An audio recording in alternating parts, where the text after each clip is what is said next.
السلام علیکم ورحمۃ اللہ وبرکاتہ۔ بسم اللہ الرحمن الرحیم والصلاة والسلام علی خاتم المعصومین وعلی آلہ وصحبہ اجمعین، اما بعد۔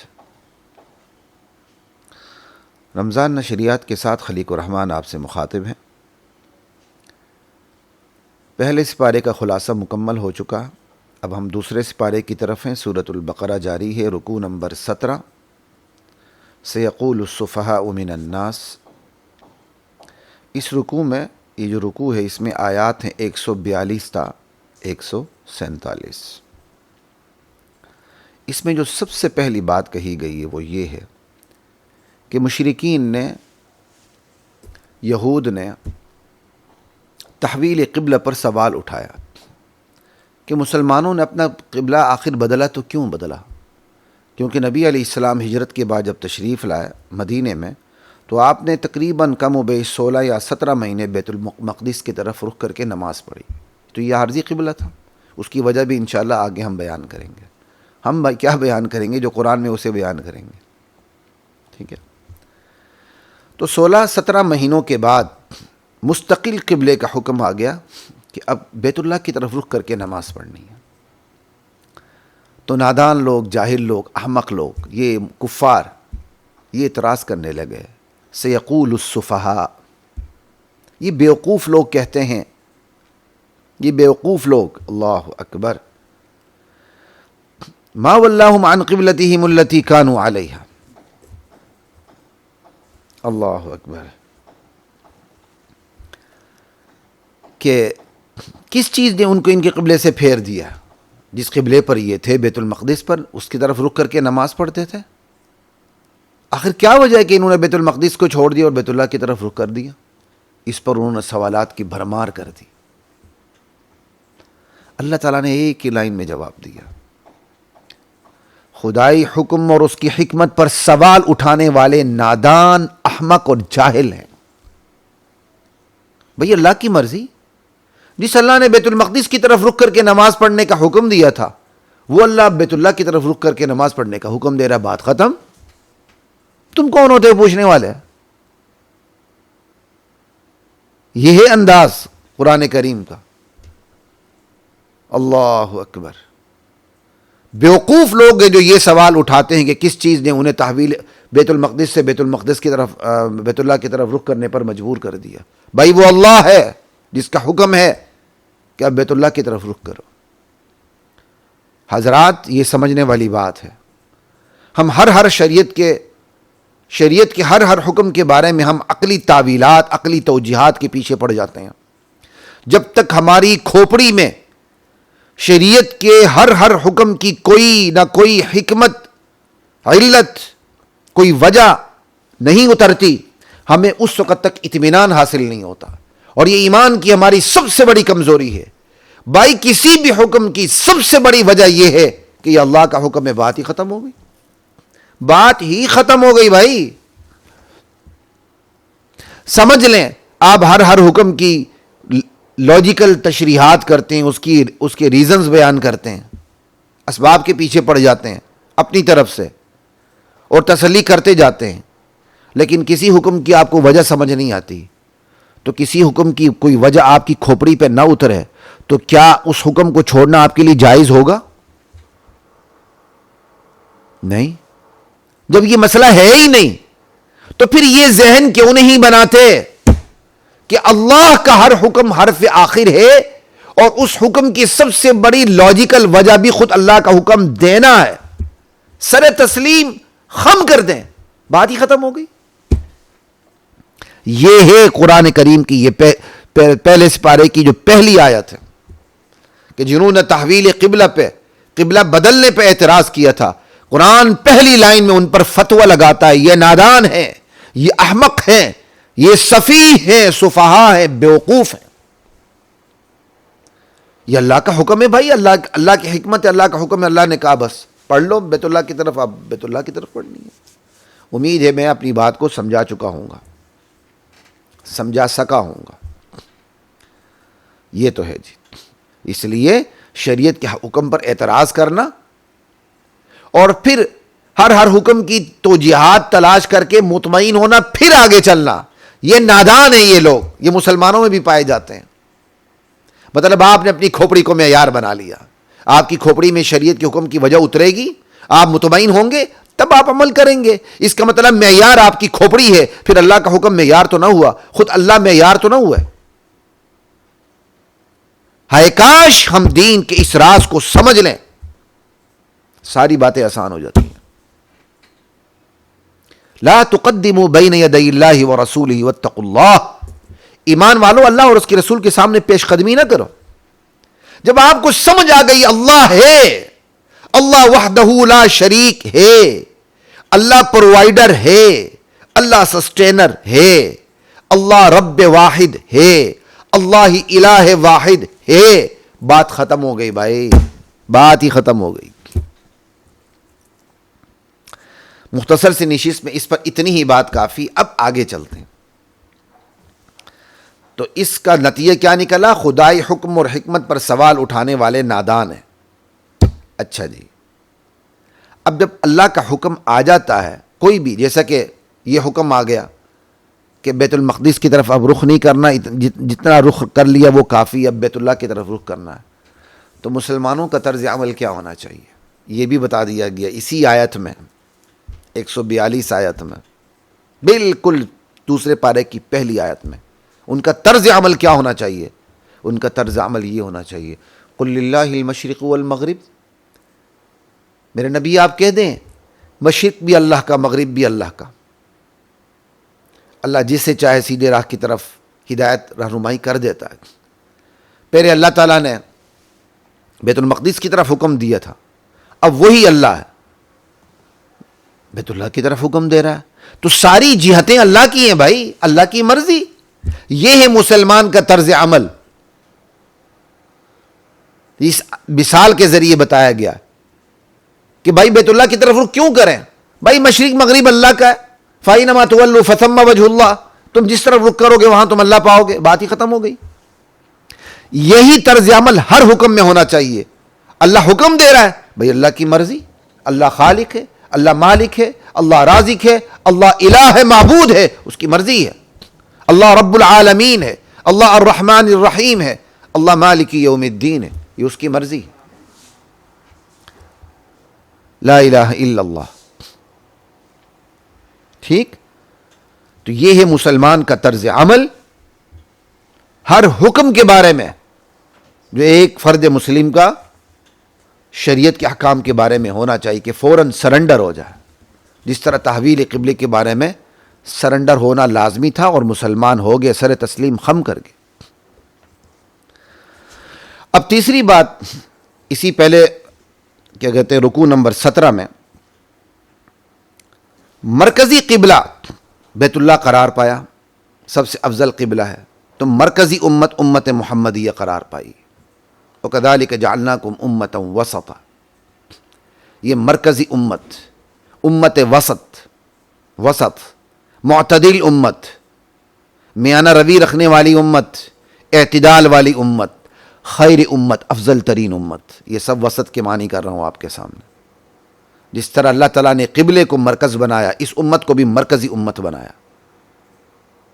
اب مرکزی قبلے سے مرکزی امت دین کے مرکزی موضوع کو لے کے چلے گی، وہ کیا ہے؟ لِتَكُونُوا شُهَدَاءَ عَلَى النَّاسِ وَيَكُونَ الرَّسُولُ عَلَيْكُمْ شَهِيدًا، تاکہ یہ لوگ پورے عالم میں اللہ کی توحید کا ڈنکا بچائیں، اور تاکہ اللہ کے رسول اس مرکزی امت کی اولین جماعت صحابہ کو اللہ کی توحید پہنچائیں، اور وہ صحابہ پھر آگے چل کے پوری دنیا میں اللہ کی توحید پہنچائیں، صحابہ، تابعین، تبع تابعین، سارے یہ ہے جی۔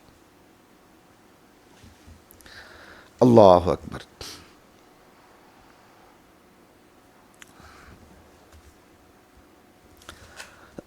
اب آگے وجہ، اللہ تعالیٰ نے جو عارضی طور پر بیت المقدس کی طرف 16-17 ماہ نماز پڑھنے کا حکم دیا تھا، اس کی وجہ کیا ہے؟ اللہ کہتے ہیں کہ ہم نے بیت المقدس کی طرف ہجرت سے آنے کے بعد بیت المقدس کی طرف نماز پڑھنے کا حکم اس لیے دے رکھا تھا تاکہ ہم سے دیکھ سکے رسول کی اتباع کون کرتا ہے اور الٹے پاؤں کون پھر جاتا ہے، مرتد کون ہوتا ہے۔ علماء میں ایک بحث چلنے کے لیے پچھلے دنوں کہ کوئی صحابی مرتد ہو سکتا ہے کہ نہیں، اور ایک طبقے نے تو سخت اور غلیظ قسم کے الفاظ بھی شاید استعمال کیے، غلیظ تو کہ نہیں کہوں گا، سخت الفاظ استعمال کیے۔ پہلی بات تو سمجھ لے کہ قرآن کی آیات سے ایک مفہوم کو لینا خود یہ اجتہاد بیانی کے زمرے میں آتا ہے، ٹھیک ہے۔ آیات کے مفاہیم اجتہاد بیانی سے بھی تعلق رکھتے ہیں، تو اس میں اختلاف ہو سکتا ہے، کوئی بڑی بات نہیں۔ تو اگر آپ نے تحقیق کرنی تو کم سے کم آداب اختلاف کو سامنے رکھ کے چلیں۔ اپنے ہی موقف کو لے کر اسی کو جنت قرار دینا اور باقی تمام موقف کو جہنم میں پھینک دینا، یہ محققین کا طرز عمل نہیں ہے، یہ محققین کا طرز عمل نہیں ہو سکتا۔ تو مجھے بڑی حیرت ہوتی تھی، صحابہ مرتد ہو ہی نہیں سکتے۔ بھائی صحابہ ہمارے لیے حرف آخر ہیں، بطور مقتدی ہمارے لیے معیار ہیں، لیکن سوال یہ ہے کہ ارتداد کا امکان ہے کہ نہیں، اور دوسری بات یہ کیا یہ صحابہ کوئی مرتد ہوا بھی ہے کہ نہیں۔ امکان اور چیز ہے، وقوع اور چیز ہے۔ میری ناقص رائے کے مطابق بیان کرنے والوں نے امکان اور وقوع کو خلط ملط کر دیا۔ امکان اور وقوع کو الگ رکھے، کیا کوئی صحابی مرتد ہو سکتا ہے کہ نہیں اس کو الگ رکھیں، اب ہوا ہے کہ نہیں اس کو الگ رکھیں۔ قرآن کریم کی یہ آیت بتاتی ہے کہ صحابی مرتد ہو سکتا ہے، کیوں؟ اللہ تعالیٰ کہتے ہیں ہم نے بیت المقدس کی طرف عارضی حکم جو دیا تھا نماز پڑھنے کا، اس لیے دیا تھا ہم دیکھ سکیں کون رسول کی اتباع کرتا ہے اور کون الٹے پاؤں پھر جاتا ہے، مرتد ہو جاتا ہے۔ اگر کوئی مرتد ہو ہی نہیں سکتا تو اللہ تعالیٰ نے یہ کہا کیوں؟ ارتداد کا امکان ہوتا ہے، یہ الگ بات ہے کہ وہ ارتداد واقع ہوا ہے یا نہیں۔ اب یہاں کہیں بھی ایسا نہیں ہوا، قرآن کریم میں یہ پتہ نہیں چلتا کہ بھائی تحویل قبلہ کا حکم آیا اور ایک صحابی مرتد ہو گئے، نعوذ باللہ، ایسا ہوا ہی نہیں۔ جو اللہ تعالیٰ نے آزمائش کی تھی نا، آزمائش میں صحابی پورے اتر آئے۔ اسی طرح مجموعی طور پر بات یہی ہے کہ بھائی صحابہ میں ارتداد کا امکان ہو سکتا ہے، میں ابھی تک اسی رائے پہ قائم ہوں، ٹھیک ہے۔ رائے میں تبدیلی بھی آ سکتی، کوئی بڑی بات نہیں ہوتی۔ کیا صحابہ میں ارتداد واقع ہوا ہے یا نہیں، یہ الگ موضوع ہے۔ صحابی مرتد ہو سکتا ہے، یہ الگ موضوع ہے۔ قرآن کی آیت بتاتی ہے صحابی مرتد ہو سکتا ہے۔ ہاں، پھر وہ عشرہ مبشرہ ہیں، پھر وہ صحابی ہیں جن کو فردن فردن جنت کی بشارتیں ملیں، پھر وہ سیاق و سباق کو دیکھ کر بندہ فیصلہ کرتا ہے کہ یہ مرتد نہیں ہو سکتا، یہ نہیں ہو سکتا، یہ نہیں ہو سکتا، یہ نہیں ہو سکتا۔ پھر تا آ کہ وہ وقت آ جاتا ہے کہ تمام صحابی ایمان پہ گزر جاتے ہیں، ہم کہہ دیتے ہیں دیکھیں صحابی مرتد نہیں ہوا۔ امکان الگ چیز ہے، کسی امکان کا وقوع یہ الگ چیز ہے۔ ان دونوں کو الگ رکھیں گے تو پھر اس بات کو سمجھنے میں آسانی ہوگی۔ اللہ تعالیٰ نے کسی وقت توفیق دی تو ہم اس موضوع پر بھی بات کریں گے، بڑا نازک ترین موضوع ہے۔ ہم اس موضوع سے دشمنان صحابہ کو موقع نہیں دینا چاہتے کہ یہ دیکھو جی صحابی مرتد ہو سکتا ہے تو لہٰذا ہوگے۔ بھائی ہو سکتا ہے الگ چیز ہے، یہ تو ایمان کا امتحان ہے۔ کیا میں اور آپ مرتد نہیں ہو سکتے؟ کیا میں اور آپ مرتد نہیں ہو سکتے؟ ہو سکتے، لیکن اللہ تعالیٰ ہمیں نہ بنائے۔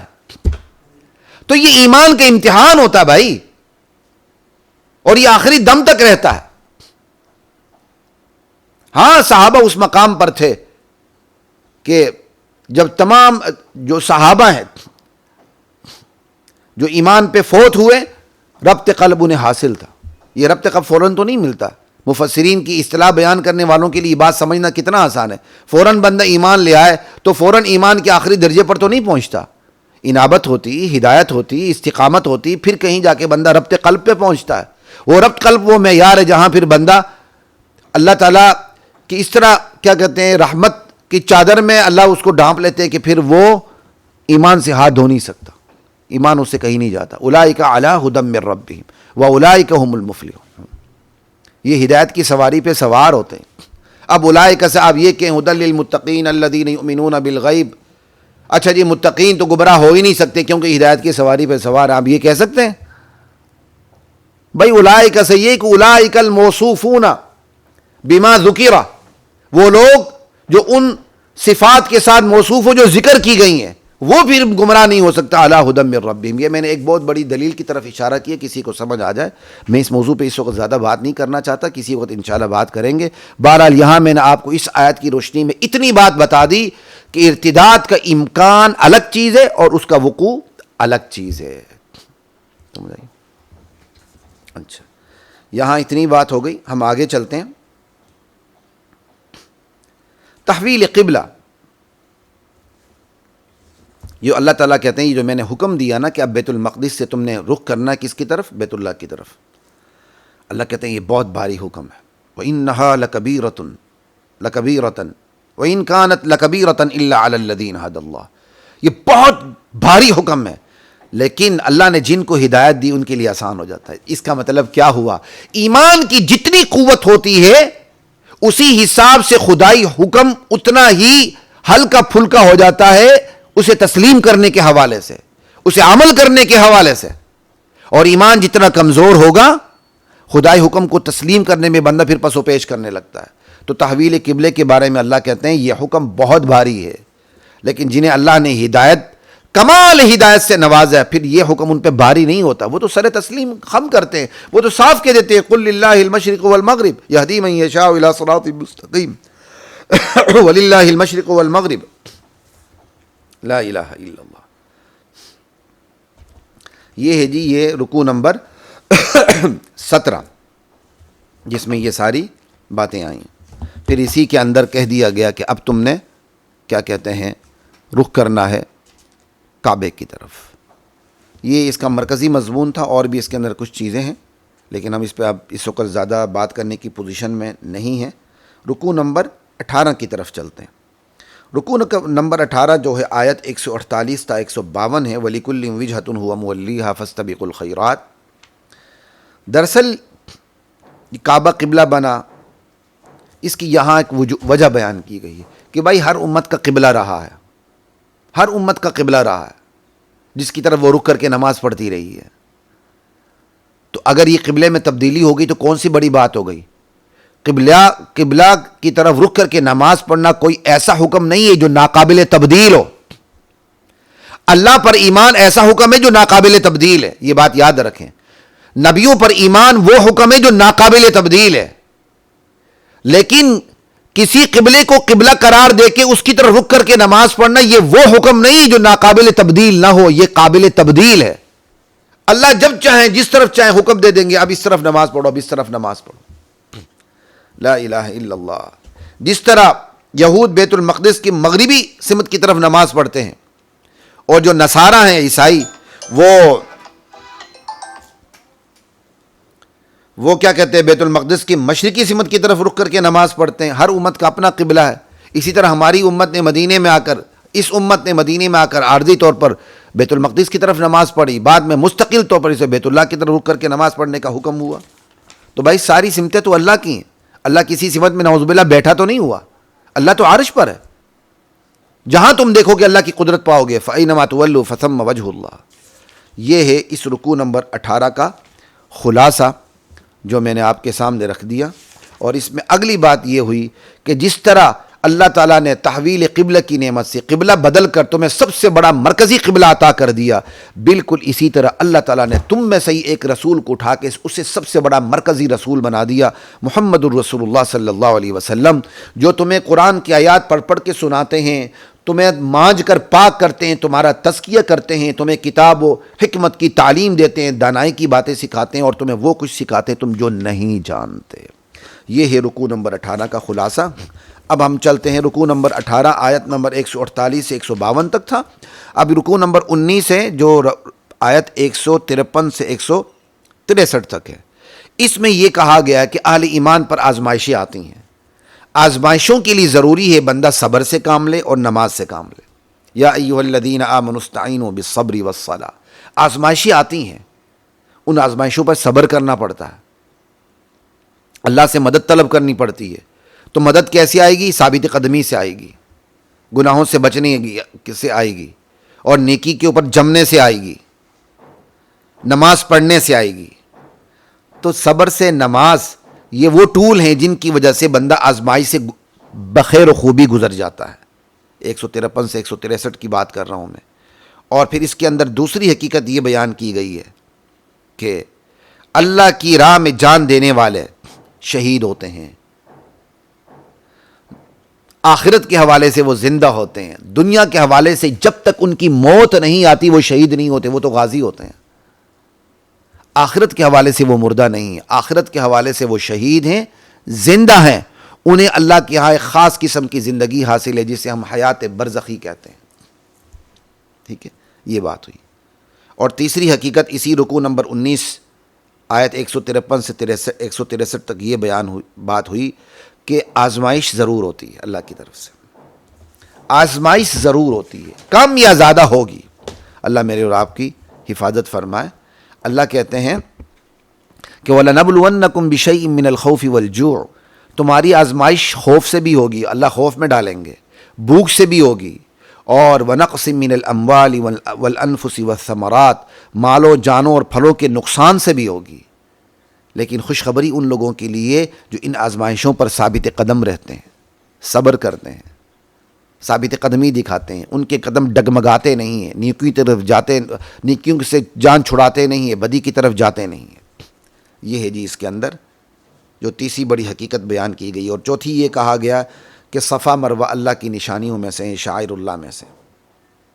اور پانچویں بات اس رکوع کے اندر یہ کی گئی ہے کہ جو لوگ حق کو چھپاتے ہیں، قرآن کی تعلیمات سے اعراض کرتے ہیں، اللہ ان پر لعنت بھیجتا ہے۔ یہ بات یاد رکھیے، ان الذین یکتمون ما انزلنا من البینات والہدی من بعد ما بیناہ للناس فی الکتاب اولئک یلعنهم اللہ ویلعنهم اللاعنون۔ جو چھپاتے ہیں نا حق کو، اللہ ان پر لعنت بھیجتے ہیں۔ اس لیے دھرتی پہ سب سے بہترین مخلوق بھی علماء کی ہے جو حق کو ببانگ دہل بیان کرتے ہیں، اور دھرتی پر سب سے بدترین مخلوق بھی علماء کی ہے، وہ علماء جو حق کو چھپاتے ہیں چند ٹکوں کی خاطر، چند مفادات کی خاطر۔ جیسے آج کل آپ کو میڈیا کے زور پر سب کچھ نظر آ رہا ہے۔ قرآن جن احبار و رہبان پر تنقید کرتا ہے، اس امت کے احبار و رہبان آپ کو نظر آتے ہیں، حق کو چھپاتے ہیں، حق کے اندر تبدیلی پیدا کرتے ہیں، حق کے اندر تحریف پیدا کرتے ہیں۔ اب رکوع نمبر 20 کی طرف چلتے ہیں، آیات 164 سے 167 تک ہیں۔ اس میں سب سے پہلے توحید پر دلائل ہے۔ قرآن کا عجیب انداز ہے توحید پر۔ قرآن کا انداز وہ منطقی نہیں ہے کہ صغرا کبرا ملا کے آپ نتیجہ نکالیں، یہ بات یاد رکھیے گا۔ قرآن کا انداز بڑا عجیب ہے۔ قرآن اللہ کی توحید پر اس کائنات کو اور اس کائنات کے نظم کو پیش کرتا ہے کہ لوگوں اس پوری کائنات کے وجود پہ غور کرو، یہ کائنات کتنی سسٹمیٹک ہے۔ اس کائنات اور اس کائنات کے سسٹمیٹک ہونے کو اللہ تعالیٰ اپنی توحید پر دلیل قرار دیتے ہیں، اور منطقی اس دلیل کو لے کے نہیں چلتے۔ اور ہمارے بہت سے لوگ منطقیوں کی اتباع میں صغرا کبرا ملا کے شکل اول کے ذریعے نتیجہ نکال کے آگے بڑھتے ہیں۔ العالم متغیر وکل متغیر حادث فالعالم حادث، یہاں سے شروع کرتے ہیں، پھر ان پر اعتراضات کی برمار ہوتی، جواب در جواب دیتے ہیں۔ یہ طریقہ استدلال کمزور ہے بنسبت اس طریقہ استدلال کے جو قرآن نے اختیار کیا ہے۔ قرآن نے جو طریقہ استدلال اختیار کیا ہے اللہ کی توحید پر، وہ صغرا کبرا شکل اول والا نہیں ہے، بلکہ وہ کائنات کے وجود اور کائنات کے وجود کے اندر جو نظم و ضبط ہے اس کو گواہ بنا کر پیش کرنے کا ہے۔ یہ سسٹمیٹک دنیا، یہ منظم اور مربوط دنیا، اس پوری دنیا پہ غور کر لو۔ اللہ تعالیٰ کہتے ہیں یہ دیکھو آسمان و زمین کی تخلیق میں، دن رات کے آنے جانے میں، یہ کشتیاں، یہ بحری جہاز جو لوگوں کا سامان لے کے چلتی ہیں، ڈوبتی نہیں، ان کو دیکھ لو۔ اسی طرح بادلوں کو دیکھ لو، بادلوں سے پانی برستا ہے اور زمین میں ہریالی ہوتی ہے جبکہ زمین مر چکی ہوتی ہے۔ اور اسی طرح اللہ تعالیٰ نے ہر قسم کے جانور پھیلائے ہیں، اور ان ہواؤں کو دیکھ لو، ان کی کیفیات میں تبدیلی آتی ہے، ان کی سمت میں تبدیلی آتی ہے۔ بادلوں کو دیکھ لو، اور فضا میں معلق رہتے ہیں۔ یہ اللہ تعالیٰ نے دراصل ان آیات میں بتایا ہے یہ کائنات بڑی منظم کائنات ہے۔ یہ منظم کائنات اس پر دلیل ہے کہ اس منظم کائنات کو نظم میں رکھنے والی کوئی ہستی ہے، وہ اللہ ہے۔ یہ ہے دلیل توحید، یہ ہے قرآن کا طریقہ استدلال۔ لیکن اتنے واضح ترین طریقہ استدلال کو چھوڑ کے لوگ گمراہ ہو جاتے ہیں، اور اتنی واضح ترین توحید سے منہ موڑ کے لوگ اللہ کا مد مقابل بنا لیتے ہیں، اللہ کا شریک بنا لیتے ہیں، پھر ان سے ایسی محبت کرتے ہیں جیسی اللہ سے ہونی چاہیے، یحبونہم کحب اللہ، اور جبکہ اہل ایمان سب سے زیادہ محبت اللہ سے کرتے ہیں۔ قیامت کا دن ہوگا، ان مشرکوں کو پتہ چل جائے گا قادر مطلق اللہ تھا، اب اللہ پکڑ نہیں رہا تو اس کا مطلب یہ نہیں کہ اللہ کا زور نہیں ہے۔ اور قیامت کا دن ہوگا، جو لوگ جنہوں نے اندھی پیروی کی ہوگی، اپنے بڑوں کے پیچھے چلے ہوں گے، جنہوں نے ان کو گمراہ کیا ہوگا، ان کے اندر تعلقات ختم ہو جائیں گے، اور جن کی پیروی کی گئی تھی وہ بیزاری کا اعلان کریں گے۔ تو اب یہ کہیں گے کہ ہائے کاش جو پیروی کرنے والے ہیں اللہ ہمیں دوبارہ دنیا میں بھیج دے، ہم ان سے اس طرح بیزار ہوں گے جس طرح آج یہ ہم سے بیزار ہو رہے ہیں۔ اللہ اکبر، یہ اللہ دکھا رہے ہیں کہ اندھے نہ بنو، اندھے نہ بنو کہ ساڑھے ماں پیو غلط سن، یہ کوئی دلیل ہے؟ قرآن کی طرف آئیں، قرآن نے اتنی واضح توحید بیان کر دی ہے۔ یہ ہے جی رکوع نمبر 20 کے اندر یہ بات۔ رکوع نمبر 21 کی طرف چلتے ہیں، جو ہمارے اس نشست کا آخری رکوع ہوگا انشاءاللہ، پھر ہم اگلی نشست میں دوبارہ بات کریں گے۔ رکوع نمبر 21 میں اللہ تعالیٰ کہتے ہیں کھانے پینے میں حلال و حرام کے احکامات ہیں۔ مشرکین کا ایک بہت بڑا طرز عمل یہ تھا، کافرانہ طرز عمل، انہوں نے حلال و حرام کو حلال و حرام کے اختیار کو اپنی جیب میں رکھا ہوا تھا۔ وہ اپنی مرضی سے حلال کو حرام کرتے تھے، حرام کو حلال کر دیتے تھے۔ اللہ اکبر۔